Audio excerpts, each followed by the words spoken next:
Hello, cohort. This is Group B, Robert Livingston, John Halstein, and Reginald Fulton presenting Week 6 discussion, Organization and Environmental Factors for Healthcare Workers. The purpose of the lecture is to discuss how the work environment affects safety attitudes and quality of service to the customer in the medical environment. Organizational and environmental factors that affect worker health and safety and patient outcomes. Every year, there are accidents and injuries to doctors and nurses and workers in the healthcare profession that uses medical equipment. We know that using the right equipment by trained staff can help reduce the financial cost of an organization. The readings dealt with the healthcare industry. The theme was how the working environment affected the workers and eventually the outcome of the work. I will discuss the major points of interest from each reading and then expand on the lessons learned. Article 1. Organizational and environmental factors that affect the worker health and safety and patient outcomes. Our first reading by Longstream is a literature review that looks at the worker satisfaction and the customer outcome in the medical environment.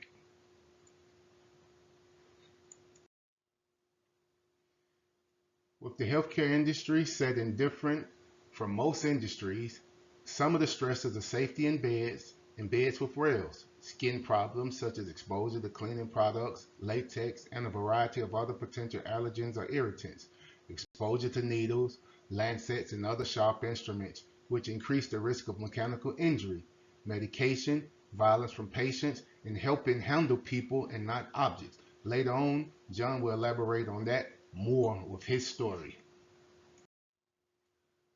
How to improve a work environment. The author here looks at how to reduce stress and the positive outcome of reducing stress.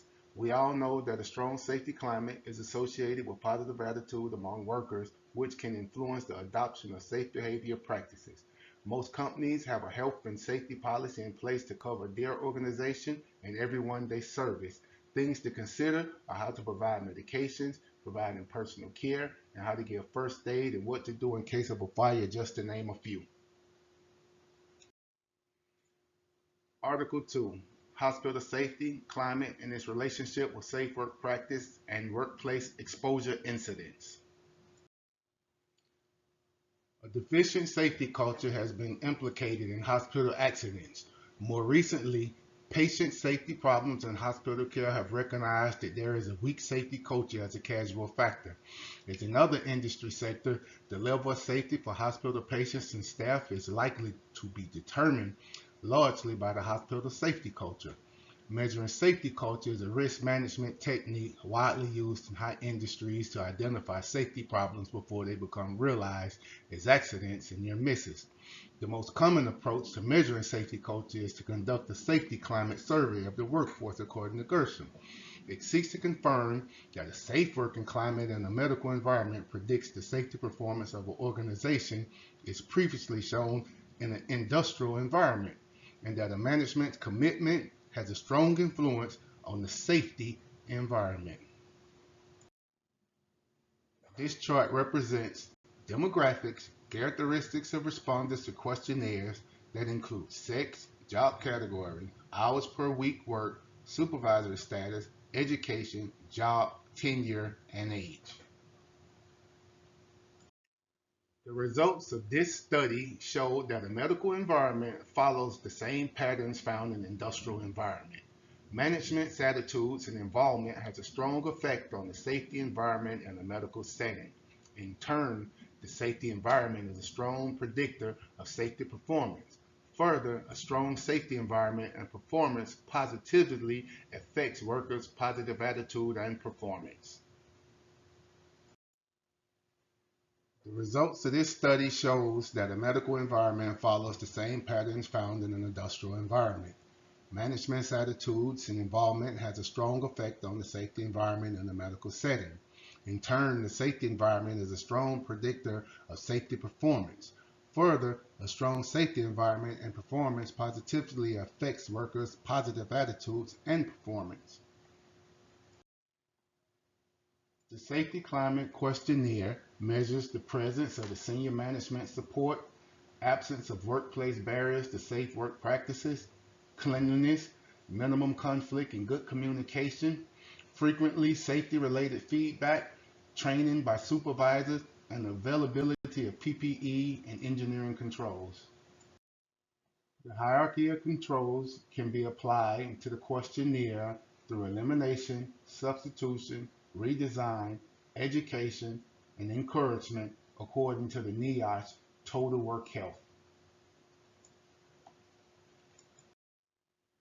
The limitations of the study were interesting. Specifically, the authors questioned the cause and effect of safety compliance and safety climate, that is, which was the causation. Article 3. Promising Practices for Total Worker Health. The third reading was a short information article about BJC Healthcare.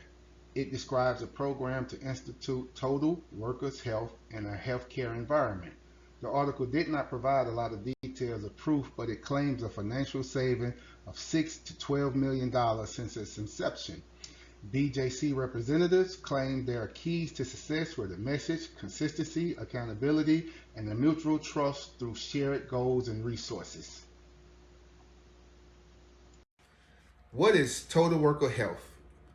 It's a program that explores how work can be better designed to protect workers from harm on the job and enhance their overall health and well-being.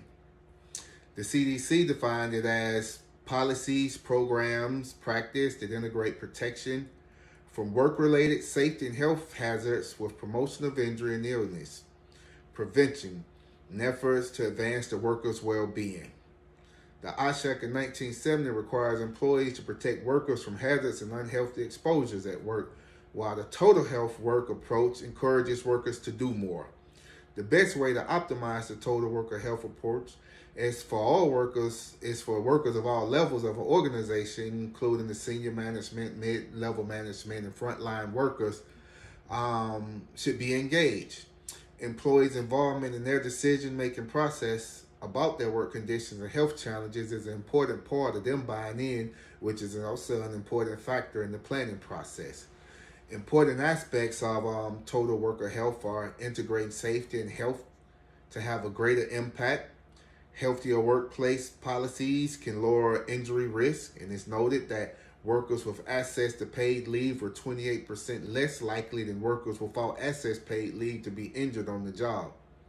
Increase involvement in the worksite health programs, such as through safety and well-being committees, encourage workers to get involved. Identify safety and health issues that are most important to the frontline workers. Also, it decreased the illness and fewer missed days of the work due to injury. A happier, less stressful workplace is when a worker feels they're appreciated because employers make it a priority to make work in a safety and healthy environment. The total worker health is also important because it reduces turnover amongst workers, and they say that at least 64% intend to stay at least 5 years. Strategies to implement total work health are having leadership commitment to the worker safety and health at all levels, eliminate or reduce safety and health hazards, and promote workers' well-being and the worker engagement. Thank you. Article 4. Ergonomics for Healthcare Environments. Paper was written by Noel White.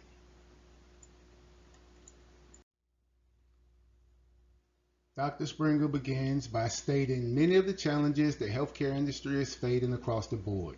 Some of these challenges include the rise in operational costs, increased service needed, both employment retention and shortages, and a vast medical construction and remodeling.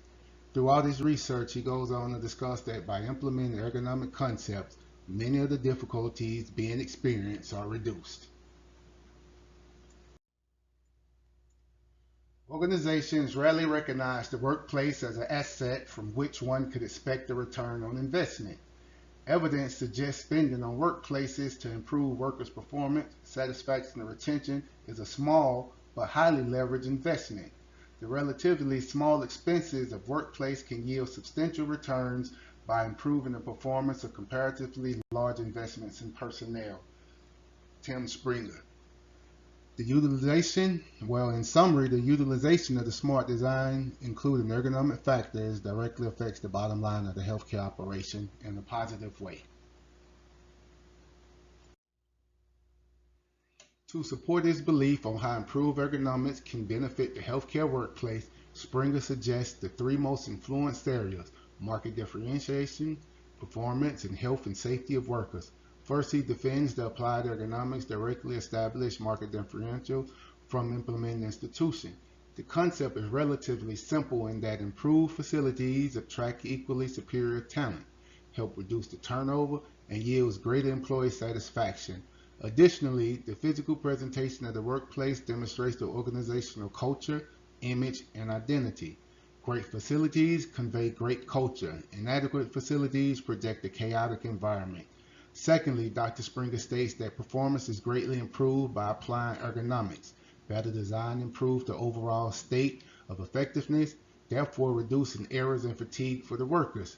Furthermore, better performance in the design layout increases the patient overall safety, reduces stress noise, and prevents spatial disorientation. The third support of implementing ergonomics is for the protection of both the workers and the patients during transport activities. Lifting activities in the healthcare industry is the most common injury occurred for the workers, and by having clear and defined operational process, these risks can be greatly reduced.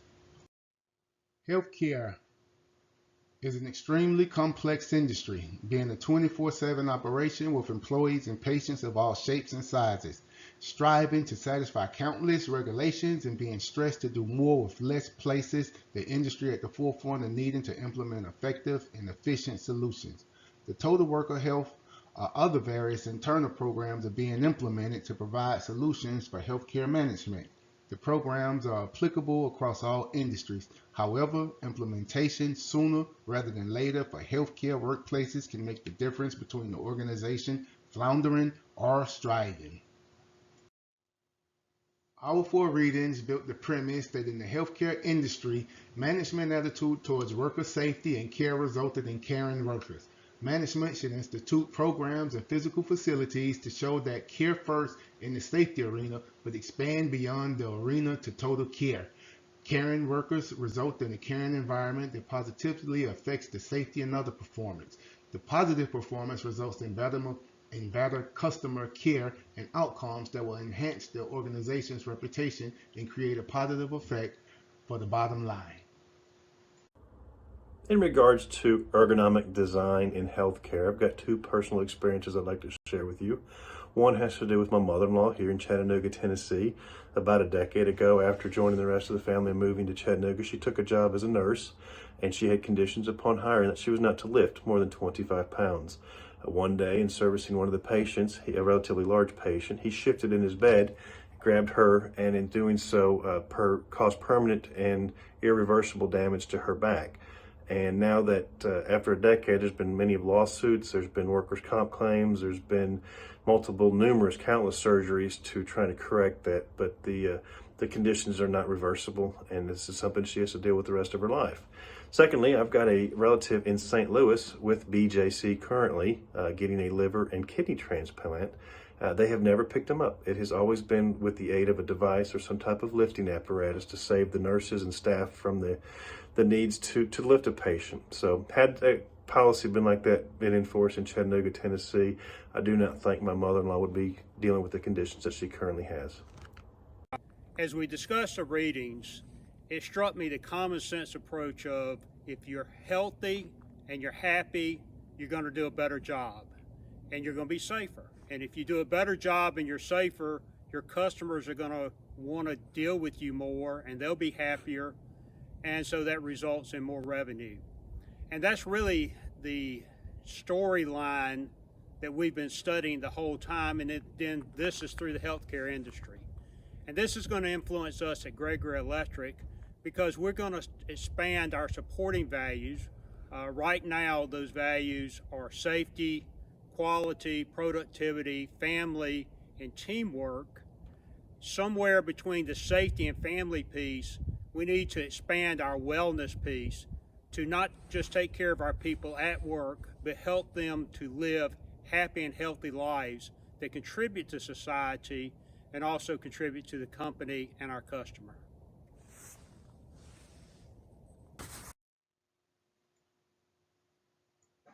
Questions. Number 1. Do you have an example where workers' attitudes affect the outcome of a project? Question number 2. Do you have an examples where management attitude and attention affect the workers' attitude? Question 3. How can management show they care? Question 4. What is the importance of worker involvement and self-determination? Question 5. What does total worker health mean to you? Question 6.